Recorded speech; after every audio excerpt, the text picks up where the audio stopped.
Hey, what's up, people? I am at the hospital right now.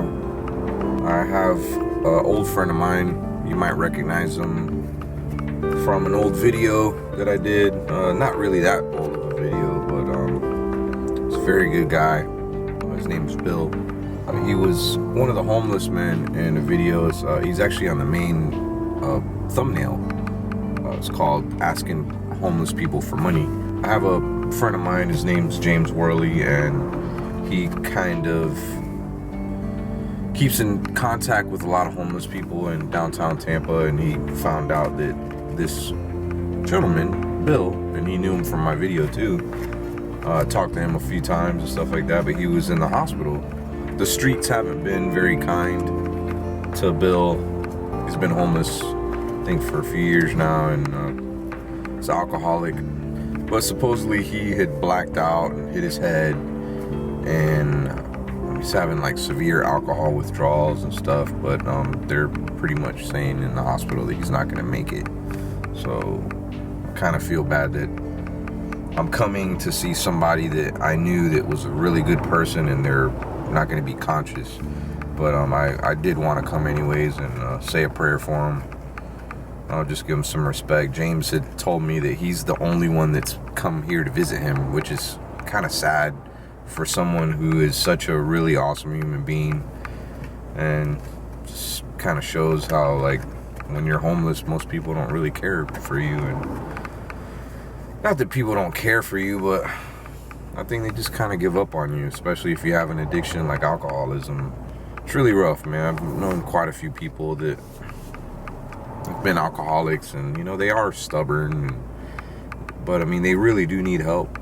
And even it's not just homeless people that are alcoholics, but all people that are alcoholics. You need to really back them up, kind of show them that you're there for them and support them instead of putting them down. I got one of these Go cups for my friend James Worley. He's up here. Now, I just got off work. I worked an extremely long day today. My day started at around 11 o'clock this morning, and it's 9 o'clock at night. I just finished work. So, I mean, you could kind of shows you my loyalty towards my friends. And as easy as it is for me to just hop in my car and go home, I just can't do that. Like, I have to pay my respects to Bill and James. James has been up here almost every day, and I would have came up here sooner, but this is really, really far from my house. It's like an hour and a half drive. Come on. I don't know if you could even see me right now. It's kind of dark. But I had to park. Not that I had to, but I parked a couple blocks away from the hospital for free. There's parking out here at the hospital. It's kind of a mess. They do VIP parking, or valet parking. I don't know why I call it VIP parking, but they do valet parking, and it could cost kind of a lot, and you have to wait quite a bit. So I didn't want to wait. Just want to go and do what I got to do. Downtown Tampa is so pretty. This is actually an island. It's called Davis Island, and Tampa General Hospital is here. This is where my brother got married too. He got married on this island.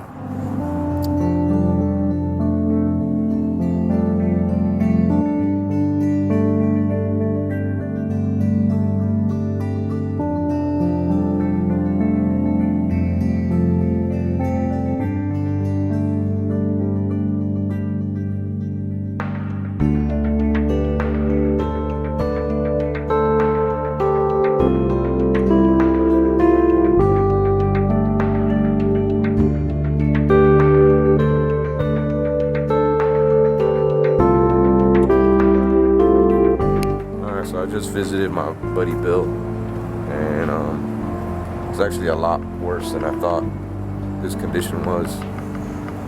They're saying he's pretty much brain dead. I don't know. One of the reasons I'm a little bit upset is because he was here in the hospital. I guess the main reason, it wasn't clear to me exactly why he was here in the first place. But he had a head injury, and he he was actually conscious for a while, and they sent him on his way. They just kicked him out of the hospital, him being homeless and all. And I guess he had passed out again, and that's why they brought him back. And then that's when I guess they had missed that he had bleeding in his brain, like severe like bleeding, and that's what caused him to be brain dead. And kind of upset that they just let him go like that. They knew that he had an issue, and they missed out on something that was really important, like him bleeding in his head. And I don't know, that my friend James tells me that this is an ongoing problem when it comes to homeless people, that they come in, you know, I know some of them probably take advantage because they need a place to stay, or maybe they just want to get off the streets and use it as a hotel, but they really, their whole job is to just get people in and out of here, especially homeless people, and not take really good care of them. Because if they did take care of him, he probably wouldn't be brain dead right now. So I mean, I don't know. I hope that hope they figure out what's going on. His parents are supposed to be coming into town tomorrow, and you know, they won't really tell us anything because we're not really his family. I hope they get to the bottom of that. Really upset. I was gonna take some footage of him, but he looked so horrible. It was kind of reminded me of when my uncle was passing away not too long ago. And I mean, I don't know. He just looked really bad. Had a bunch of tubes coming out of his mouth. But anyways, keep him in your prayers. His family in your prayers. And I did say a prayer for him and kind of talked to him in his ear, and I'm not sure if he heard me or not, but I'm hoping he did.